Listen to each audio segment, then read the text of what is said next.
Welcome to Spoken English TV.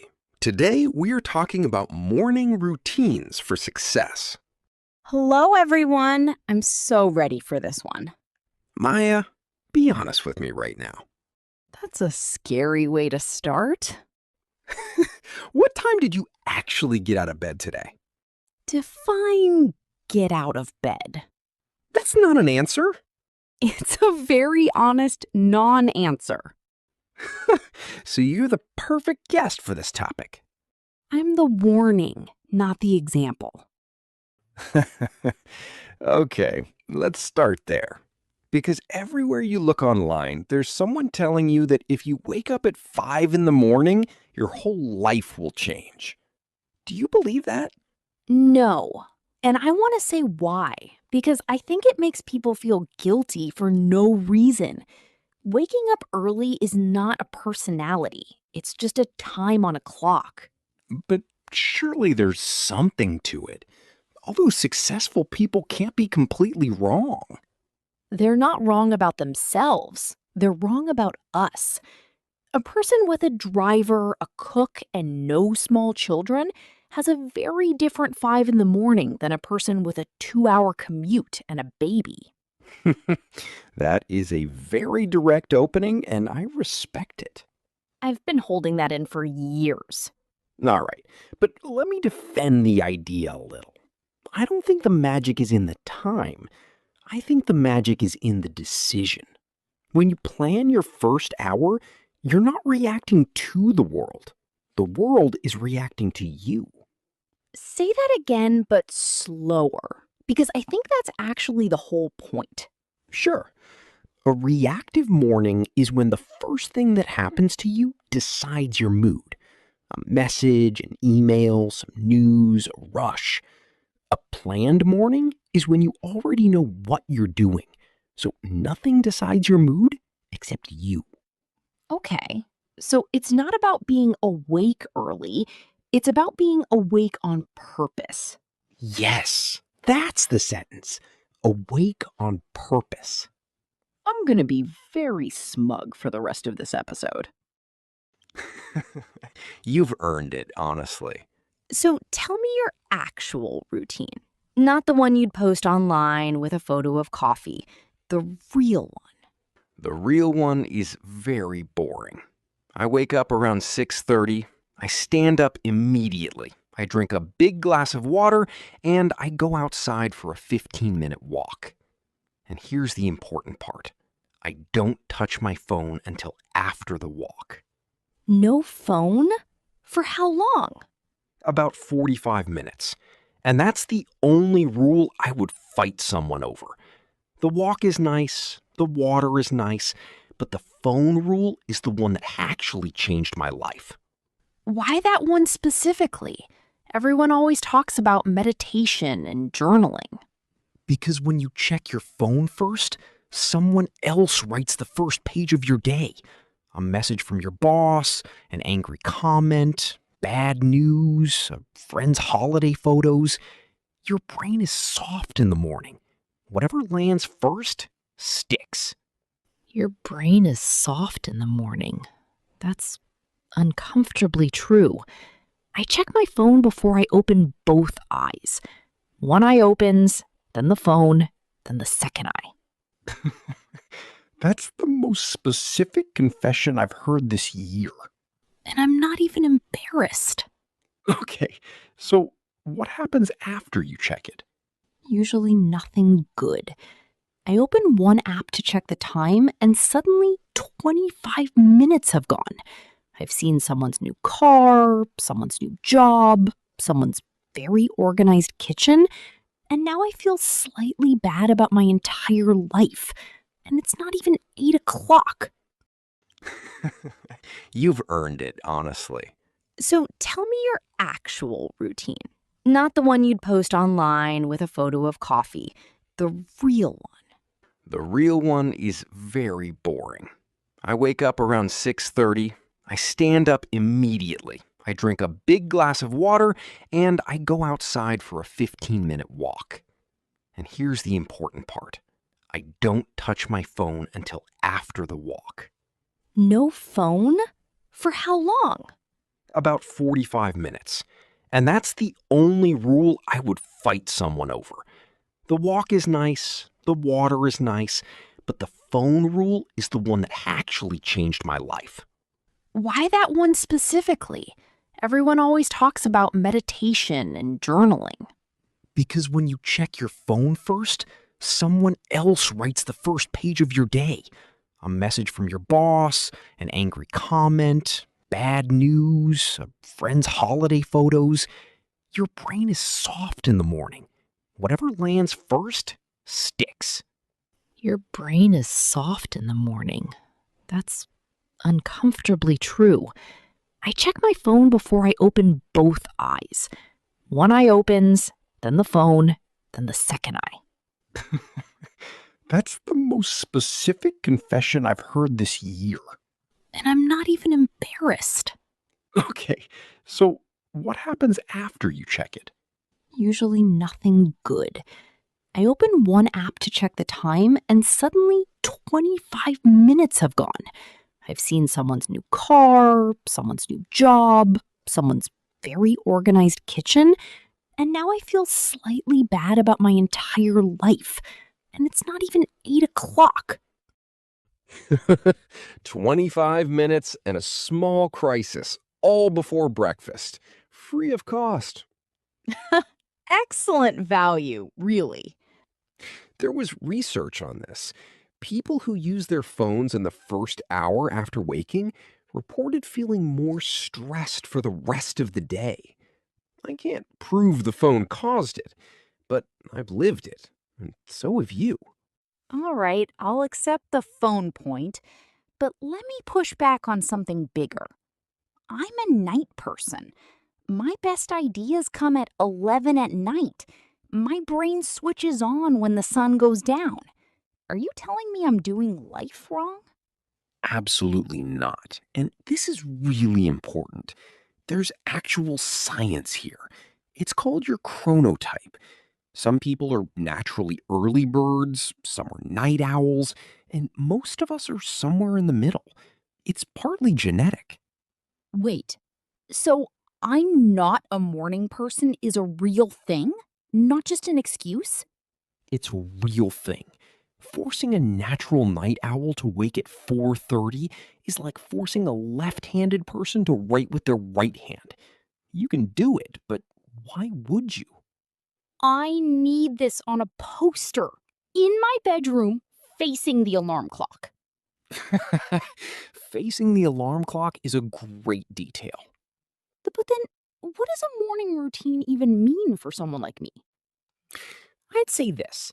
Your routine isn't about the clock. It's about the first hour after you wake up. Whenever that happens, 6, 8, 10, doesn't matter. That first hour has the same job. And what's the job? 3 things: wake the body, protect the mind, set one priority. Every routine you've ever seen online is just a decorated version of those 3. Body, mind, priority. Say it once more. I'm writing it down. Body, mind, priority. Or move it, guard it, aim it. Oh, that's very motivational poster. I love it and I hate it. Both feelings are correct. Okay, number 1, wake the body. What actually counts? Do I need a gym? No, Jim. Almost anything physical works. A short walk, stretching, 10 push-ups, dancing badly while you make tea. 2 useful things happen. Your body temperature goes up, which tells your brain it's daytime. And light hits your eyes, which switches off the sleep chemical, Sleep chemical? melatonin. Your body makes it in the dark to help you fall asleep. Morning light turns off the tap. That's why a 10-minute walk outside wakes you up more than a cup of coffee. More than coffee? Ryan, that feels like a personal attack. I'm not asking you to give up coffee. I'm just saying the sun is free and it works. The sun is free and it works. That's the whole podcast. Everyone can go home now. Please don't. We have 20 more minutes of me being annoying. Fine. But real world problem. I live in a flat with one small window. Some mornings it's gray, it's cold, and I have 30 minutes before a call. I can't walk into golden sunlight like I'm in a shampoo advertisement. Then open that one window and stand there for 5 minutes while you drink your water. Even a gray, cloudy sky is far brighter than any light inside your house. Much brighter than people realize. A cloudy day beats a lamp? Really? Easily. Indoor lighting gives you a few hundred units of brightness. A cloudy day outside gives you thousands. Your eyes adjust so they lie to you, but your body knows the difference. Okay, that's a genuinely new fact for me. Fine, point 1 accepted. What's point 2? Protect the mind? Serious? Protect the mind means nobody gets in for the first 30 minutes. No news, no email, no social media, no group chats. You are not an emergency service. You are not on call. Tell that to my group chats. They start at 6 a.m. with people sending forwarded messages nobody asked for. Your group chats will survive without you until 9, I promise. Oh, what if something important comes? What if my boss messages? What if there's a real emergency? Then somebody will call you. Real emergencies come by phone call. Everything else is just information wearing an urgent costume. Information wearing an urgent costume. Oh, that's a great phrase. That's going in the comments. I've been saving that one for weeks. Honestly, though, this is the part I'd fail. And not because I'm addicted, although maybe I am. It's because I feel anxious not knowing, like something is building up while I'm not looking. I felt exactly the same way. And here's the strange part. When I finally started checking at 8 instead of 6:30, nothing had changed. The same messages were sitting there. Nothing had exploded. The anxiety was about the checking, not about the content. So the checking was the habit, not the need. Exactly. And habits don't break with willpower, especially not at 6 in the morning when you have zero willpower. They break with friction. Just make it harder. Charge your phone in another room. Another room? Then what wakes me up? They sell little machines for this. They're called alarm clocks.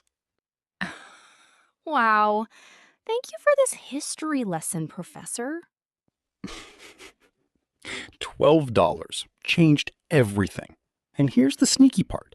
Now I have to walk to my phone, which means I'm standing, which means I'm already awake. Oh, that's clever. The phone in the other room is also the thing that gets you out of bed. 2 problems, 1 solution. That's my favorite kind of habit. All right. Point 3. Set one priority. This one sounds like it came straight out of a productivity book. It probably did. I won't pretend otherwise.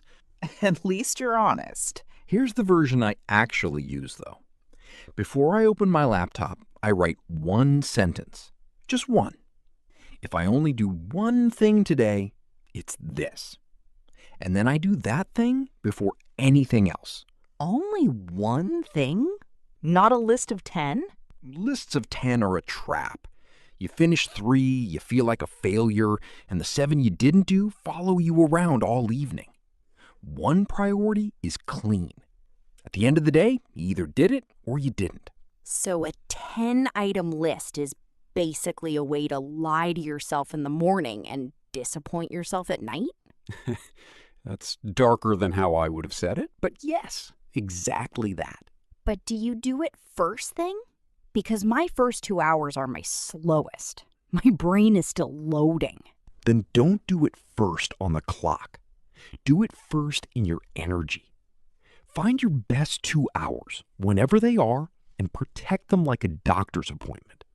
Nobody books a meeting over your surgery. Okay, I love that. Protect your best 2 hours. Mine are from 10 at night, and honestly, nobody messages me then, so it's perfect. So you already have a morning routine. It just happens at night. I have a nightly morning routine. This is confusing, and I'm keeping it. Let me ask you something. What's the worst morning routine advice you've ever seen? Easy. Cold showers. Really? People swear by cold showers. People swear by them because they suffered, and once you've suffered, you have to believe it was worth something. That's not science. That's just the human ego protecting itself. That is brutal. I stand by it. I tried it for a week. I did not become successful. I just became a person who was cold and angry at 8 in the morning. Cold and angry is a mood, not a routine.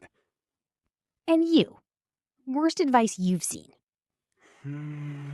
The 5 a.m. club. Not because waking early is bad, but because of what they don't tell you. They wake at 5 and go to sleep at midnight. That's not a routine. That's sleep deprivation with a marketing team. Sleep deprivation with a marketing team. That's the title of the video. We're done. But I really mean it. Sleep is the foundation of everything. If your morning routine costs you sleep, it isn't a routine. It's a tax. You cannot out-discipline being tired. So, how much sleep is the right amount? For most adults, 7 to 9 hours. Some people truly need less, but far fewer than the number who claim it. Most people who say they thrive on 5 hours are just used to feeling bad. They've normalized feeling terrible? Exactly. And here's the part nobody likes hearing. Your morning routine actually starts the night before. When you eat, when you stop looking at screens, when you decide tomorrow's one priority. The morning is really just the second half of the night. The morning is the second half of the night? Oh, that changes everything. So if I want a better morning, I shouldn't fix the morning at all. I should fix 11 p.m.? That's the whole insight. Most people try to fix mornings with more discipline, when the real problem is that they went to bed at 1 a.m. watching videos about morning routines. That's very personal. Are you reading my browser history? I don't need to. I have the same browser history. Okay, let's get practical. Someone is listening right now. They have a job, maybe kids, maybe a long commute. They're not a morning person. What's the smallest version of this that actually works? 10 minutes, 3 things. When the alarm goes, stand up. Don't sit, stand. Then drink a glass of water. Then open a window or step outside for 5 minutes without your phone. That's it. No gym, no journal, no lemon water. That's really it? No meditation, no cold torture? That's really it. And here's why. The main reason routines fail isn't laziness.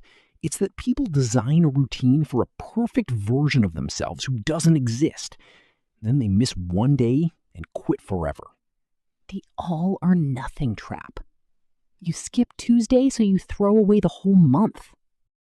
Right. So my rule is simple. Never miss twice. Miss one day? Fine. Life happened. But come back the next day. 1 day off is a break.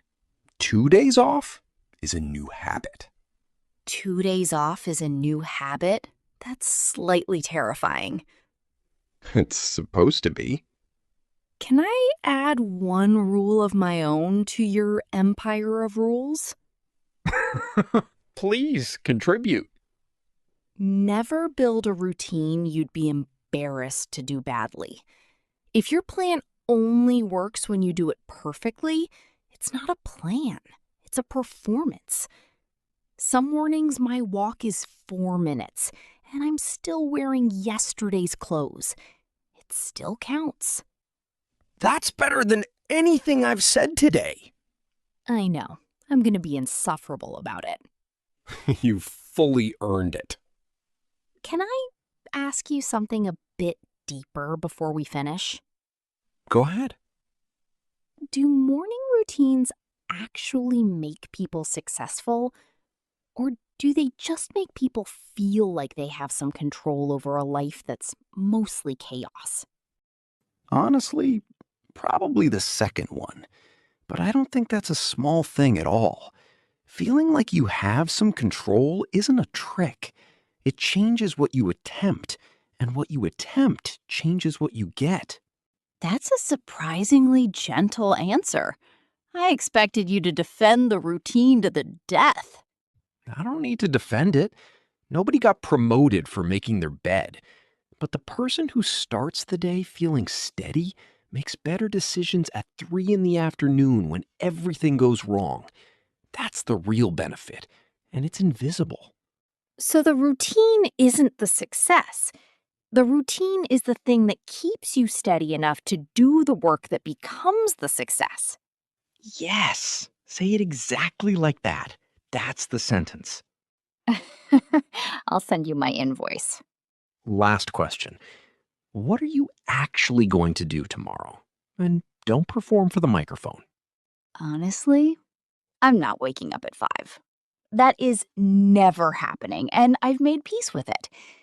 But I'll try the phone thing. Phone in another room, and I don't check it until I've eaten something. That's the hardest one, and you picked it. I picked it because I want to prove you wrong and find 12 emergencies waiting for me.